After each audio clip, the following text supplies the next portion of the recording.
Because I Can live podcast. And I am so flippin' thrilled to bring you Elise Dharma. Now, I've been following Elise for a little while because she is an Instagram expert. And with all the changes that are happening with Instagram right now, I thought what better way than to serve you better than bringing in an Instagram expert. Now, Elise Dharma, she doesn't just show you how to post. She shows you how to post so that people actually see your content. Like, have you ever posted before and it sounded like crickets out there? Yeah, she actually is against that and talks about how to not just post just because of posting. She shows you the details, the tips, and the tricks, which she brought into today's podcast episode and was so gracious to open up her brain and spill it all for us. Now, Elise has been featured in Forbes, on Entrepreneur, Brit & Co., Elite Daily, and the Everyday Girl. Now, I dove into specific questions using Instagram. Like, are hashtags the big thing anymore? And if so, do you choose the hashtags with millions of hashtag uses or the ones with small hashtag uses? And then I put her on the spot and asked her of all the Instagram features. We've got Instagram TV, Instagram stories. We've now got Reels. There's so many different places that you can post on Instagram. And she tells us which one is least being seen right now and which ones are actually out there and growing your following. And then she drops a bomb.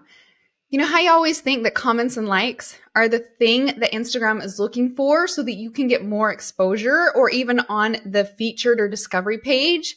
I'm just going to knock that one out of the park. It's not. It's two other things, but you've got to listen to the podcast so that you can hear what she recommends doing. And guess what? I tested it and tried it, and it works. It works. And then my favorite thing that she talks about is how you don't need a large following. You just need to learn how to make your Instagram count get more eyeballs on it. So we're going to dive into today's podcast episode. And then at the end, I'm going to do my top 10 takeaways for you. And okay, before we get started, can I just say, I'm proud of you. I'm proud of you for showing up. There's a bajillion other things that you could be doing right now. Watching Netflix, eating ice cream, so many other things. But you are here, you are listening on how to grow your business. And I just want you to know that not only am I proud of you, but your future self is thanking you for showing up today. So take a minute and remember how great and how powerful you really are. And then get ready to take notes because today's podcast episode, you're going to learn more than you ever have about Instagram.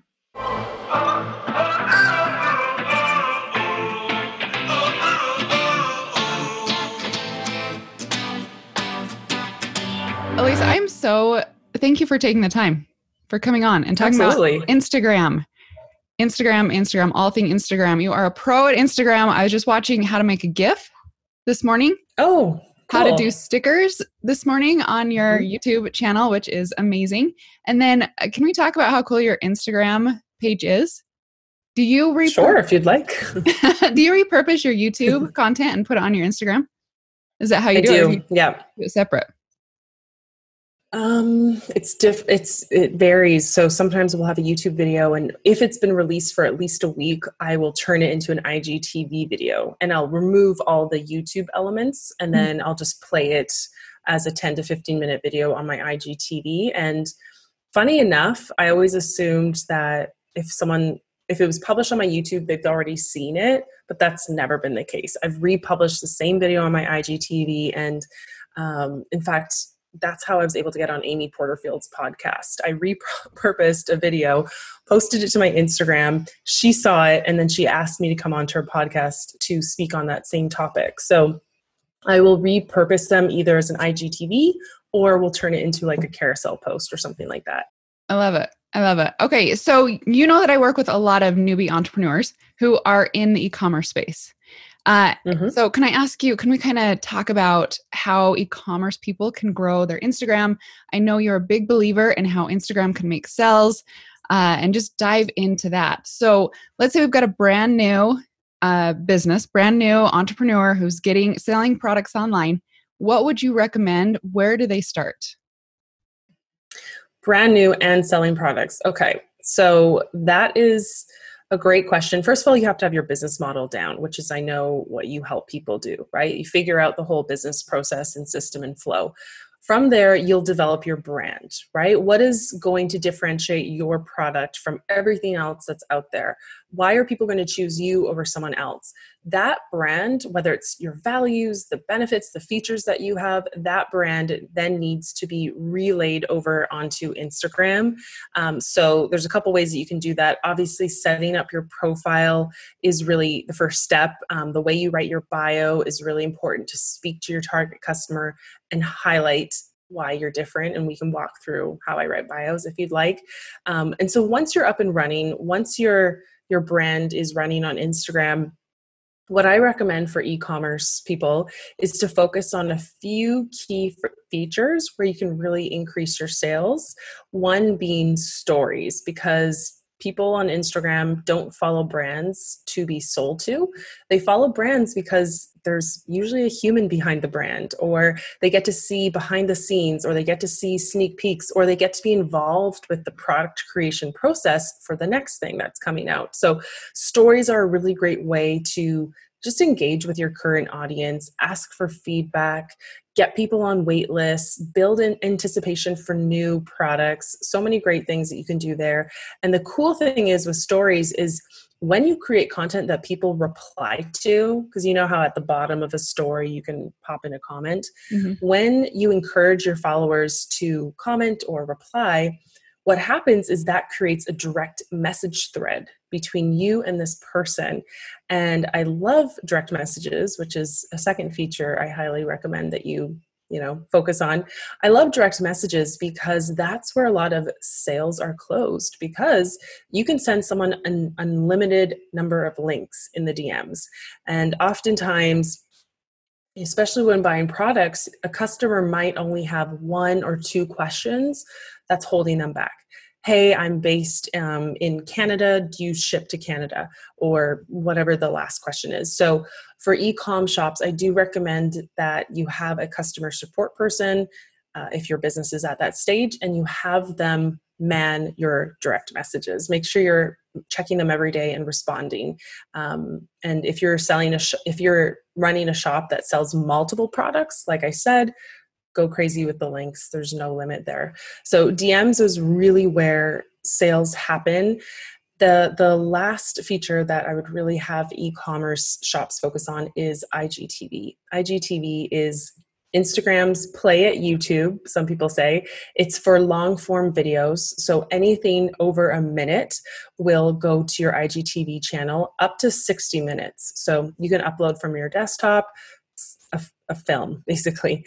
And why I like IGTV is because today, as of recording, when you go live on your Instagram, which is amazing for product releases, by the way, I've seen some e-commerce shops hold like live auctions on Instagram Live, especially when they're selling one-of-a-kind products. They'll literally like hold up the product, and the first person who comments sold, they'll put it aside for that person. But aside from that, when you go live today, no longer will that live replay live in your stories for people to watch it again. What Instagram will do is ask you to publish it as an IGTV video. So then it will live on your feed way longer than 24 hours.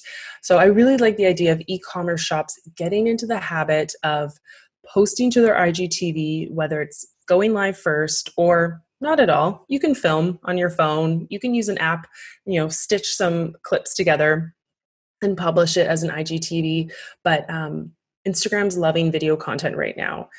It's pushing video content on the explore page, which is how you get in front of new people who aren't following you.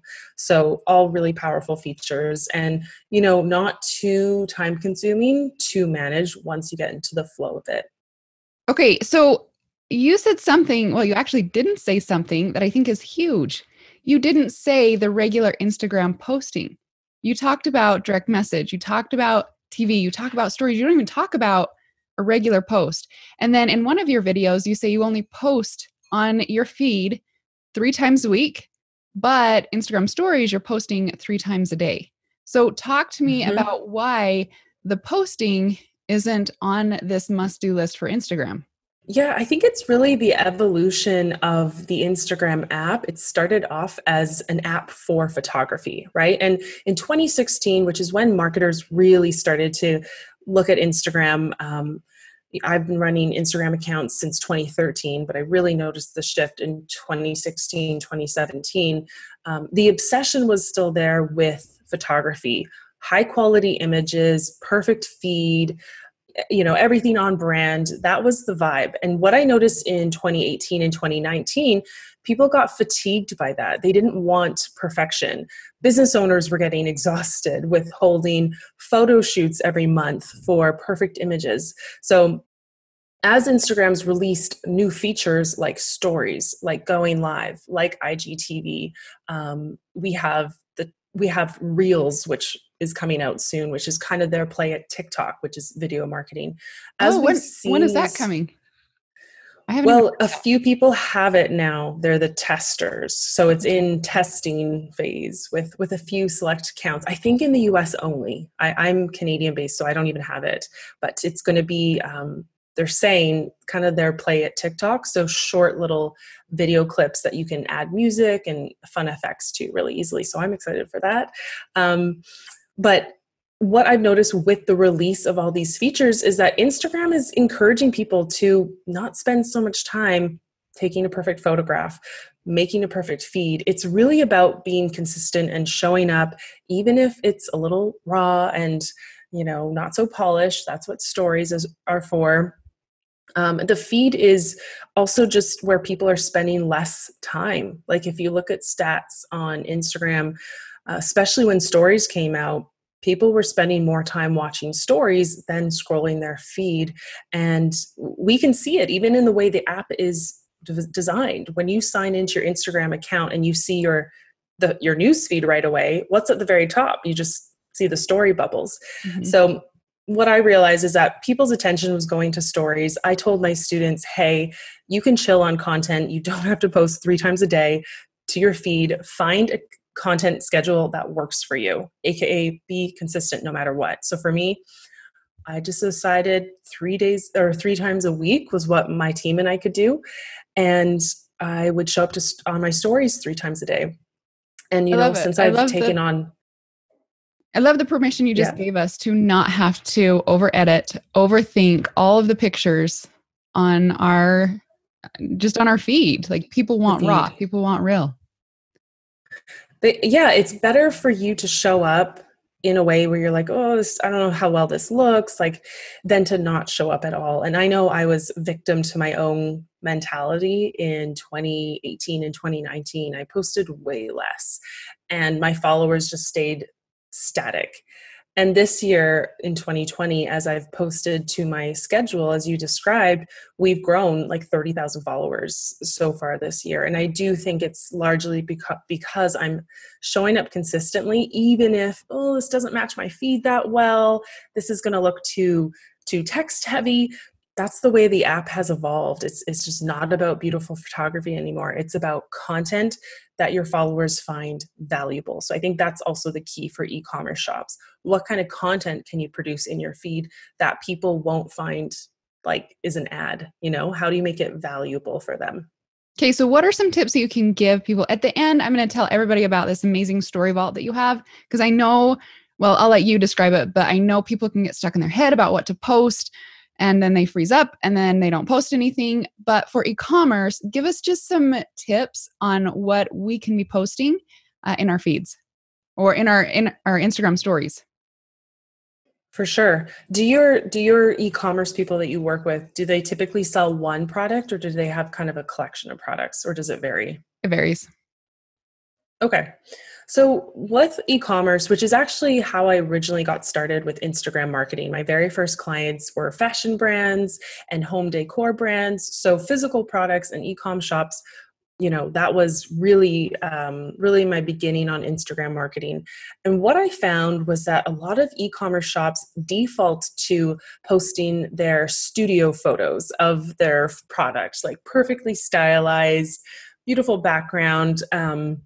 But it's sterile. you know? And as someone on Instagram, you're not necessarily picturing yourself in that photo with that product, using it and seeing the benefits of your life. So what I really recommend for e-commerce brands is to share your product more in lifestyle based images, like, and also videos. Videos is also great depending on what your product does, but little demos showing how you can use this product 3 ways, featuring your customers who got your product in their home, in their office. Just really get creative to show, to make someone who's viewing your account feel as if they can imagine that product in their life. I find jewelry brands are really great at doing this. You're evoking emotion with the product, not just putting up your studio photo and listing out all the features, right? And again, people on Instagram don't follow accounts to be sold to. So outside of your product posts, I really encourage e-commerce shops to have a voice, have a brand voice, and create content that really speaks that brand voice. So quote cards are really popular. They can be jokes, they can be memes, they can be inspirational quotes. Some brands have really gone hard down this path of creating a brand voice, and people love it. People love that kind of stuff. So that can be valuable to someone. The way I describe value on Instagram is 3 ways. You can share information. So a lot of accounts share tips and information, which is what mine does. You can share entertainment. So a lot of accounts are just funny videos and memes, totally value to someone's life. And the 3rd way is you can share inspiration. So Instagram really leaned heavily into that field initially. Inspirational travel photos, fitness photos, dress photos. And so as an e-commerce brand, you want to figure out what combination are you going to post? What kind of valuable posts are you going to share? It could be one of those. It could be 3 of them. Totally up to you. Okay, I love it. Now, what if you've got someone that's like, Alison, Elise, I am really an introvert. I'm scared. I don't know if I want to show my family. I don't know if I want to show my life. How do you address people that are either nervous or that just don't want to open up their entire life to the world? Yeah, that's a really good question. And I've actually worked with clients in the e-commerce space who had hard rules about how much they would show up.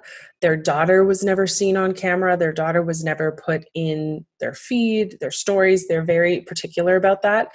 And I understand the rationale completely. So you have to know your boundaries, what you're personally okay with.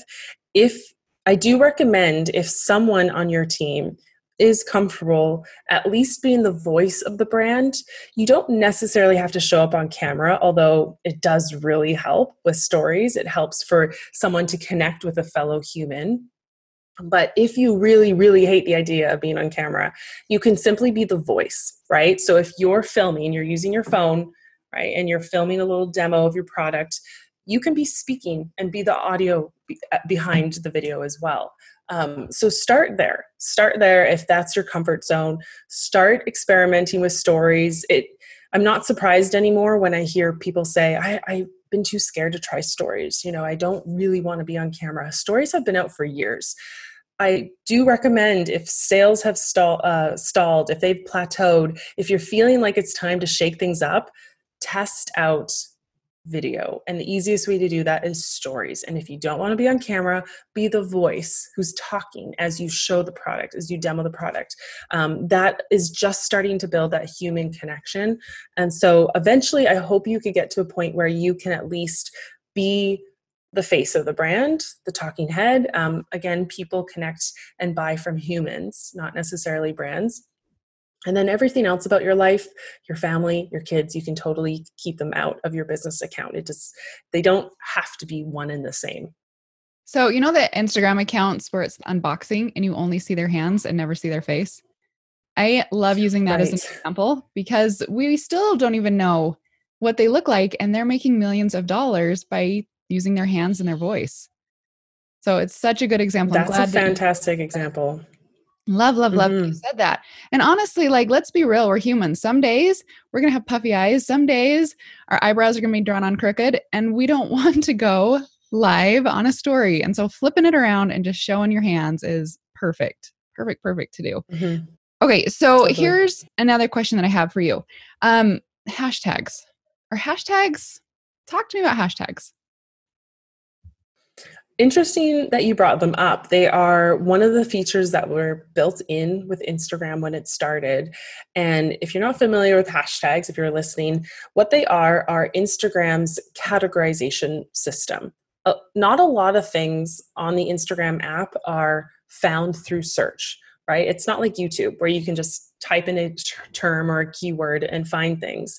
The only things that are found through search on Instagram are your username and what you put in your name fields. After that, anything you put in your bio, in your captions, it's not going to be found in search. So that's why people use hashtags to categorize their content so that they can be found for those hashtags. So it's kind of like the only SEO capabilities that come with Instagram. So they're one of the original features, and 100% they still work, they're still effective. I have a business account, so I'm able to get insights on every single post.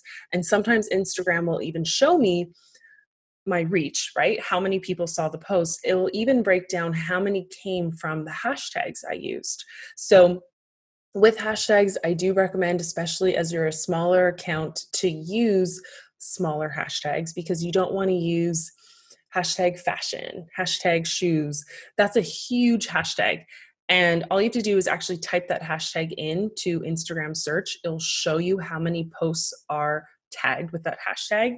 If it's anything over 1 million, it's probably too big for you. If it's multiple millions or billions, definitely leave it. Especially when you're a small account, you're not going to be found for that hashtag. You're essentially going to drown in the sea of other posts because it's a big hashtag. It's very popular. So stick with more niche hashtags, especially if you're a location specific shop. Maybe I think a lot of brick and mortar shops are location specific. So I really recommend for them to find hashtags specific to their town and location.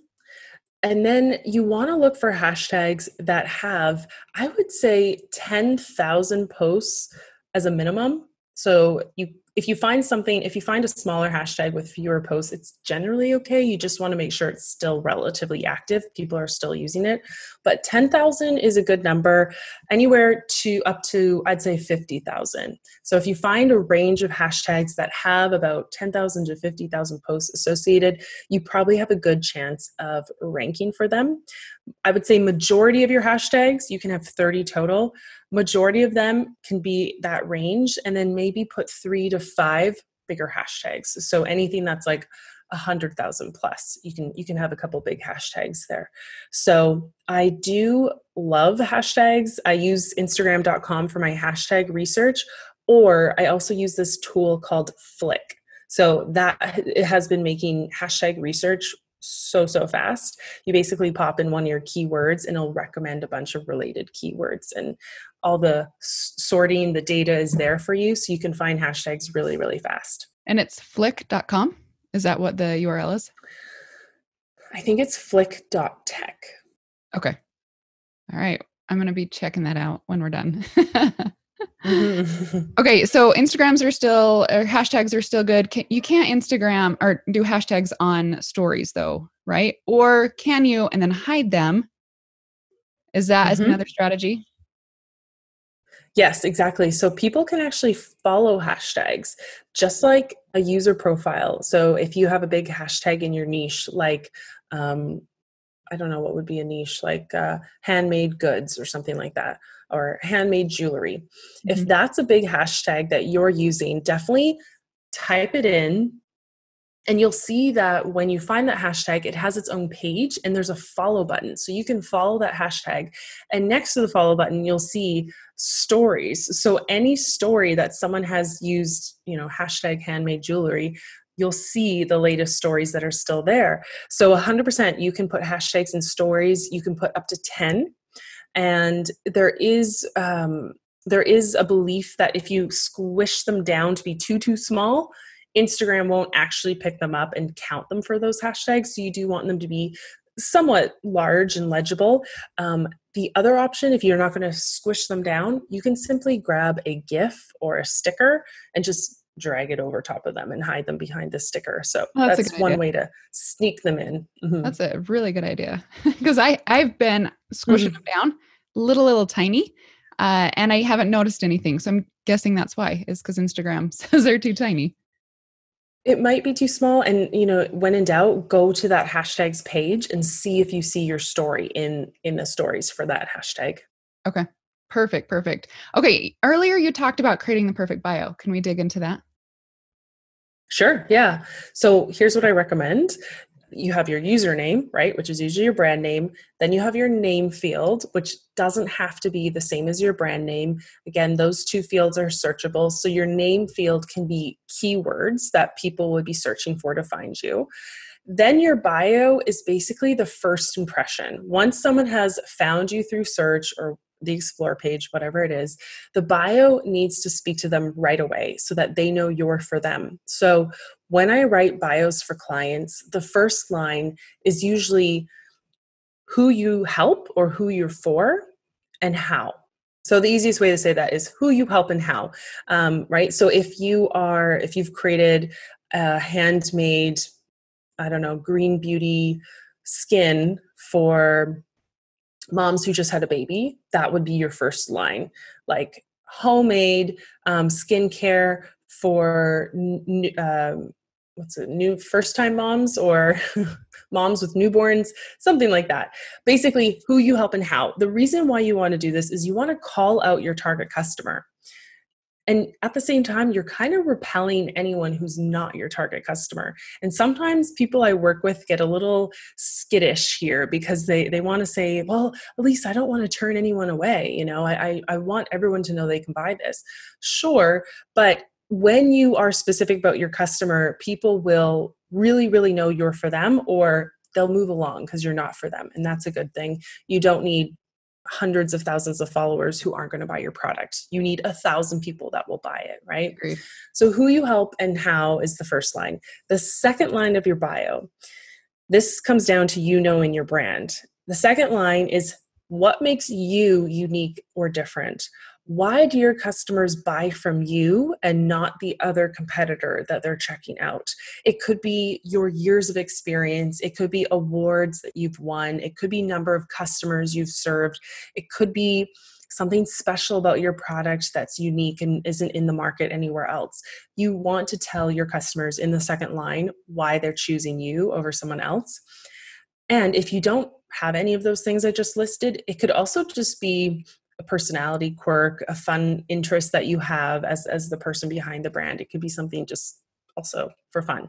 And then the third line of your bio needs to be a specific call to action as to what's in it for them to click the link in your bio. Because after these three lines, underneath them is your website, right? Your shop link. So give them a reason to go to your shop. Again, people on Instagram aren't necessarily looking to follow accounts to buy. They're looking to be entertained, to be inspired, to be informed. So if there's a reason that they need to go to your shop, it could be getting 10% off a certain collection. It could be a sale or promotion you're running right now. It could be the launch of your brand new collection. Whatever it is, just let them know like what the reason is, why they should click the link to your shop. I find a lot of shop owners just drop the link, but they don't really acknowledge that it's there. They don't drive people to it. You need to get people off Instagram to your shop. So give them a reason to go visit your shop. Now I use Linktree in there so that when they click over, Mhm. they've got options. Is that the one that you recommend? I've got a little guy in the background. He's in homeschool and he's trying to get his Oh, uh trying to get something. I don't know what he's getting for school. fair No, but enough. I am in a live. So can you hustle? I love you. The joys, the joys. I like the slow walk backwards. Yeah. Well, actually, that gave me some time to look up your profile. I have it in front of me, and I just opened up your Linktree. Linktree is a great option to use to share multiple links beyond just the one link in your bio. Linktree is great. There's also something called Link in Bio that comes with Later, which is the scheduling tool that I use. And with anything that offers multiple links, I always just tell my students, don't give too many options here. You don't want to lose people. So have 3, maybe 4 options in your link. And whatever you say in your bio as your call to action, right? If it's get 10% off your first order, that should be the very first button in your link tree. So Alison, looking at your bio on Instagram, I can see that you actually have more character space to fill in more information in your bio if you wanted to. Okay, good to know. Your bio currently reads, it says, you can build an online business. Yes, you. I've shown thousands of people how. It's your turn. And so you're pointing down to the link. And then when I go to your link tree, the first button is, how did her girls make 6 figures? So what you want to do is connect the CTA from your bio, which says, it's your turn. The first button should say, maybe want to know the 5 basic things you need to start your shop. Whatever is the best first place to lead someone, you'll want to put that right at the top. I like the copy that you use in your buttons, though. It's like you're talking. One of them says, wait, who's Alison? And then the Because I Can podcast. So yeah, I would organize your buttons so that the top one is the very first one for that person to take their turn. Then maybe the podcast, then they can get to know you, something like that. Okay, love it. Thank you. Thanks for those tips. I'm always like Instagram. I'm mainly on Facebook. And so Instagram, it's a whole new world for me. So I love that you're coming on and breaking this down step by step. And then everybody that gets to listen. Absolutely. I've been following you on Instagram for a long time. So I've seen your content. I know you're consistent. I can see your growth. You're already at 35,000 followers. So I would say you kind of have this Instagram thing down. You know what you're doing. I'm a professional Jimmy rigger over on Instagram. I just Jimmy rig it as I go. Okay, you said something about that you use later. So Instagram or Facebook just came out with Creator Studio, but you would still rather use later versus Instagram or Creator Studio? Yeah. So Later is a verified partner of Instagram. So that's why I 100% recommend it as a scheduling tool. Also, Planoly is another one. So either one is a verified partner of Instagram. You're not going to be penalized for using an external platform to schedule or post. Creator Studio, I've only used for my Facebook page. I actually don't know if there's an option to post to my Instagram from Creator Studio. So that's something I want to look into. So definitely you can use a verified partner. Later has been in the game for many years. And the reason why I use Later is because as an agency, I used to run an agency, we could connect all of our client accounts. They all had their own accounts. All my team members were in place. We could also post to their Facebook, their Twitter, their Pinterest from Later. So it just became a really great centralized place to write our posts and plan our posts out. Okay, perfect. And I'm glad you said Later and Planoly are verified partners because I was always hesitant. I know with Facebook, if you use someone else, it can run the risk of shutting your account down. So I'm glad that you said that. All right, here's another question that I have for you. So when you're getting direct messages and a bunch of comments and you feel overwhelmed with it, can you let a customer service team in on your account, or how would you let a customer service person rep in your team, on your team, help to answer and serve your people better without breaking the Instagram rules? Or do you have to give them your password? Like, how do you get around that? Yeah, those are all really great questions. Actually, I experienced this yesterday. I posted, and I like to use codes in my captions. So I posted something, and then at the end, I said, kind of similar to your bio, I said, do you want to know how? I said, DM me 3 Apple emojis, and I'll send you the link. Oh, I love that. And so I posted it and I left, and my team member messaged me and she's like, what happened to your direct messages? Like, they're going insane. I was like, oh, sorry. Yeah, we're doing a thing right now. And so she was able to man my direct messages because we were getting hundreds of requests for this link, all through people sending me 3 emojis. And the great thing about DMs is I'm not a phone person, and just this last year, Instagram has allowed direct messages to be access through your desktop. So my team member What? is signed into my account. Yeah, it's been a game changer. I think you can also connect your Instagram to your Facebook Creator Studio. And so when you go to your inbox there, you'll see your messages from your Facebook page as well as your Instagram account. So you can monitor your DMs through the Facebook end, or just go onto your desktop, sign into your account. Your team member can sign into your account. And now you'll see a little paper airplane icon right at the top. And it tells you how many unread DMs you have. And that is the biggest time saver, because I was able to leave. My team member sent the link to everyone who requested it. And then I hopped into my account. I cleared out the DMs. And so now we're all good. Like, it didn't take that long. So desktop DMs is the way to go. Oh, that is so great, because I've been answering personally on direct message, but there's some days where life just happens and it takes me a little while to get back to them, where my team, they're like within seconds and right on top of it. So, yay. Thank you, Instagram. Thank you for making that happen. Agreed. Okay, comment pods. Let's talk comment pods. Comment pods. Yeah, they were a really popular growth strategy in 2016. I believe that's when I started joining them. And if your listeners are hearing this and not familiar, what they are basically a group of people in your industry or your niche, and you all come together, maybe through a direct message thread, maybe through a WhatsApp group, something like that.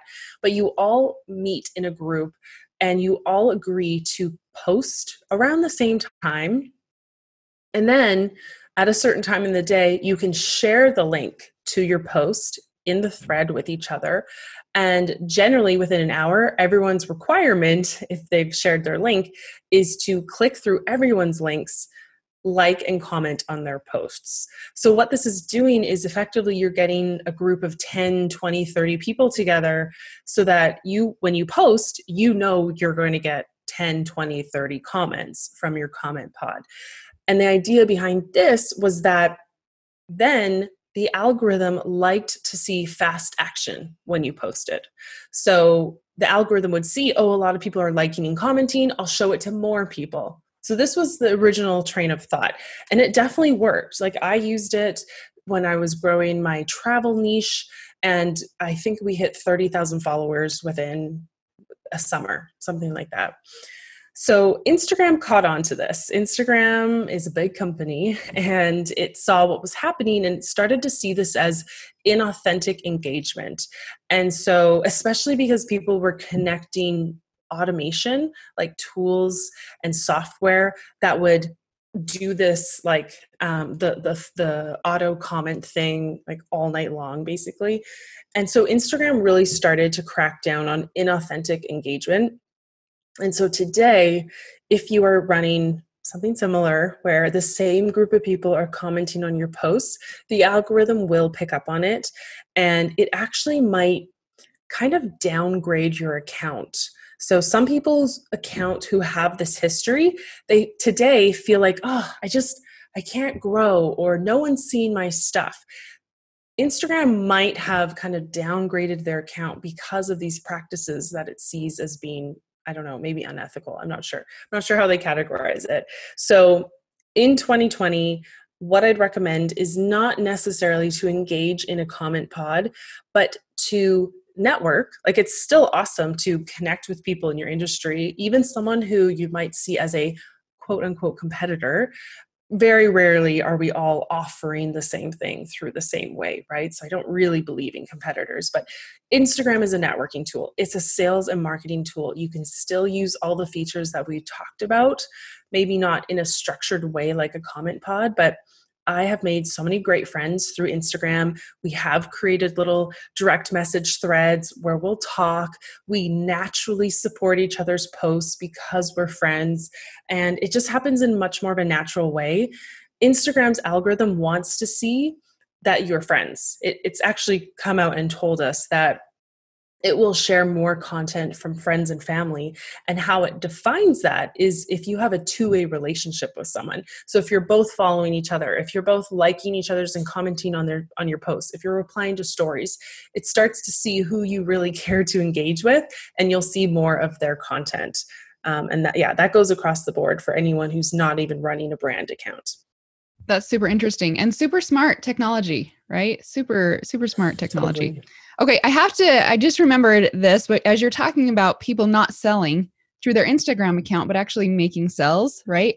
I went through your bio and somehow landed on a page of your favorite chair that you love.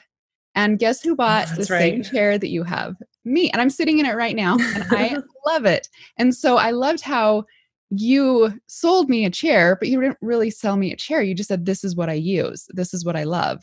And so as I'm sitting here, I thank you for recommending this awesome chair that I'm sitting in right now. Absolutely. Yeah, I think you would have found my tools or resources page on my website where I've linked out all the products that I've recommended and I use. So that's really cool to meet someone who actually used that page and found a product that they actually love. So it's a good chair. I've had it for years. It's still going for me. I love it. And maybe we'll leave a link down below for anybody else that's looking for an office chair. It's fabulous. Okay, Yeah. next one. Let's talk about how to grow. So you already mentioned consistency. I feel like that seems to be the number one thing that keeps being brought up is consistency is going to help you to grow. So give me two other things that can help people to grow. And not buying, we're not talking about buying, don't buy Instagram followers, but Yeah. true followers. How would someone grow? I always ask my students who are worried about growth or followers is, why do you feel like you don't have enough? Is if you're a brand new account, definitely you want to get a couple hundred people, right? If you already have a couple thousand people, why do you feel like you don't have enough followers, first of all? So do you have the wrong followers who are currently following you and they're just not buying? So you kind of have to analyze and assess your account, because the truth is, for most businesses, they really just don't need that many more than 1,000 followers. I'd say for e-commerce, you could definitely sell quite a bit with a few thousand. And then you just want consistent new eyeballs on your business and your brand after that, right? You want the consistency of new people. So the first thing is the bio makeover, which we talked about. Second thing is your feed and content plan. So what are you going to share in your feed? What are you going to share in your stories? Those are foundational basics, right? After that, what you need to focus on for growth is what I call visibility strategies. Visibility just means we're getting new eyeballs on your brand, right? So how do you get more new eyeballs? Well, one way is to just create really good content that people resonate with. Today, Instagram cares not so much when people like or comment on the post. They care if people are saving it, so there's a little flag icon, or if they're hitting the paper airplane button and they're sharing it to their stories. So what I recommend to my students is create content, not for you as a brand, but create it for your community. What is something that's like a bumper sticker your community would put on their car? What's the tattoo they would put on their bicep? You know, with your brand, Alison, you have the Because You Can brand, right? Mm-hmm. So you have, and I think you have several slogans and taglines within your brand. So you want to start experimenting with, what are the things that your community is going to share and save because you've just nailed it? You've said what they're thinking. It's resonating with them so much. So one thing is to start thinking about that, because if you create content that people share and save, Instagram's going to show it to more people, and that's how you get on the explore page, which is basically getting in front of people who've never followed you or seen you before. So that's one thing. Stories is also really, really great for adding new eyeballs onto your business. And this is essentially what I teach in Story Vault, which is one of my products. And it's 800 Instagram story ideas for business, divided up into different phases. So let's just talk about the visibility phase. With stories, I want you to get strategic with what kind of stories you're sharing and how and who you can tag in your stories. So what you want to do is focus on tagging other brands in your stories or other accounts that you know your target customer is following, right? So if you are selling yoga mats, for example, find a reason to create a story to feature a local yoga school or a local vegan cafe. when you tag them in a story, and it could just be a shout out, like, hey, I found this amazing cafe, so good, tag them. What happens on their end is they get a notification that Yoga Mats Are Us just tag them in a story, and then Instagram gives them a button to be able to reshare it to their stories. And so that is the beauty of being strategic with your stories, tagging other brands that have a similar audience as you, and encouraging them essentially to reshare your story in their story. That is when you get new eyeballs on your brand, and that's how you continue your growth. That works so well. And actually, I just took a selfie of us, and I will be tagging you on my Instagram, because when anybody tags me on Instagram, 9 times out of 10, I'll reshare it. I mean, there's a couple that confuse me, or I think it's just spam. Have you ever gotten those when you get a tag and it doesn't even make sense? And so, of course, I'll skip those, but I am constantly sharing people that tag me, and I've got an audience of 35,000 people. And you're absolutely right. It gets more eyeballs to it.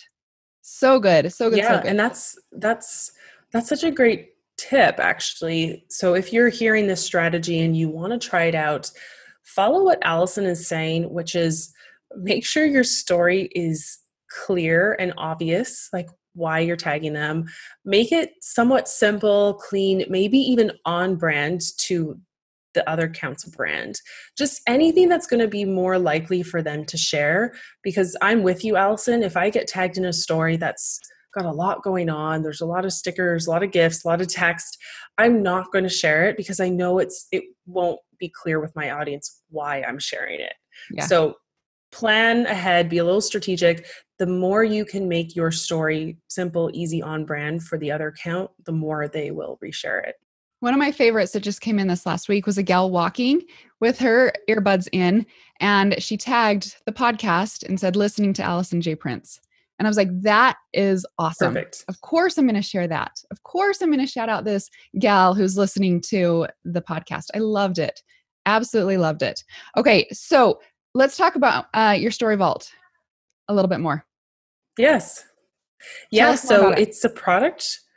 It's a product that developed about 6 months ago, maybe a bit longer, because so many of my students in my audience were saying, Elise, I get Instagram, there's a lot going on, and I get that you're telling us to be consistent on our stories, but I'm busy. I'm running a business. What about the days where I just don't have any idea? I don't have any motivation. I don't want to drop the consistency. So I came up with this product idea, and it's a prompts product, right? It gives you 800 ideas or prompts for your stories. And there were other products out there on the market, but none specific to Instagram. And the other thing that I wanted to do to differentiate this product was make sure that there was a system to it. I didn't want to give people a bunch of ideas and then overwhelm them with ideas. So I realized when I was riding my bike one day last summer in Toronto, I realized that my business has gone through different phases. Sometimes I need growth. I need visibility, right? I just need followers. I need new eyeballs. I also noticed that sometimes I need leads, right? Sometimes I'm building my list. Sometimes I want to know who of my followers are somewhat interested. I notice other times I need engagement, right? Sometimes I have enough followers and I just want to know who's listening, who's hearing my stuff. And the last thing I realized was sometimes I was launching, I was selling, I was promoting, I was doing a big push, there was a deadline. So those were the 4 seasons that I realized my business went through: visibility, engagement, lead generation, and sales. And if you think about it, that's kind of the customer journey, right? Someone has to discover you first. They need to be kind of interested and engaged. Then they need to raise their hands and say, yeah, I'm interested. And then they become a customer. So what I've done is divided up the Instagram story ideas by these seasons. So you can choose, yeah, I want follower growth. So you're going to use the visibility prompts. Or if you're like, I need to grow my email list, you're going to use the lead generation prompts. So you can pick and choose. Sometimes people aren't sure what season they're in. And I just say, if you're in doubt, go for visibility, because we can all use growth. I love it. And I love how it's not just getting eyeballs, but there's call to actions in there for your business. It is for eventually getting them to become a customer, versus just getting more followers. Followers and customers are totally different. And as e-commerce and businesses, we want more customers, not just followers. We want more customers in the door. Okay, so how do people get a hold of that? Exactly. Just go to storyvault.co and you'll get it there. Or you can find me on Instagram at Elise Dharma. And if you can't find the link, you can just DM me and my team will get it to you. And also, just so everybody knows that's listening, I actually got this last week and it is amazing. It is so good. So I highly recommend grabbing that. I'm glad you like it. Thanks for supporting. That's awesome. Okay. And then Instagram, where can people find you on Instagram and YouTube? Yeah, Elise Dharma is the name to search, Darma. So at Elise Dharma on Instagram and Elise Dharma on YouTube for tons of tutorials, really specific and deep into Instagram marketing. And it is so good. It is like binge worthy. Get over there. We're going to be creating gifts and stickers today. I already know it's on my to-do list because of your tutorials. Yay. Wondered how to, I've watched a few other videos and they just were missing some things, but yours was super clear and I loved it. So thank you for putting out the content for us. Awesome.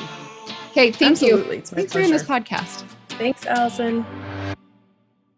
All right. Let's be honest. Do you have writer's cramp for all the notes that you took from Elise? She is a powerhouse when it comes to Instagram, and I'm so grateful that she came on and shared so much information with us. All right, now I'm going to dive into the top 10 takeaways, and you may just be listening to some music in the background. That is my 12-year-old doing piano lessons virtually, which is pretty darn cool that we can do virtual things now when we can't do face-to-face. So if you hear that noise in the background, he is tickling the ivories. All right, number 1, she dives into the top 3 places that you should be posting on Instagram. Number 1 is your stories and your reels, and you get people to engage on them, which goes to number 2, your direct messages, so that you can have real conversations with them. And then the third one is Instagram TV, IGTV. You can do a live. Let's say you're showing your products live. Don't forget to save those and move it over into your IGTV for other people to watch. It doesn't go away after 24 hours. It lives on in your feed, giving amazing content for people who are coming into your world and want to know more about you. Number 2, Instagram, guess what? It's over perfection. Those over edited perfect pictures are a thing of the past. Hallelujah on that one.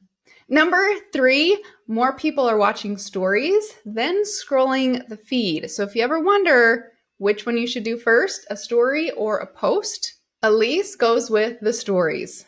Number 4, this one was a big one for me. Instead of the likes and the comments that everybody's going after because they think that's what they need to get discovered, it's actually the shares and the saves.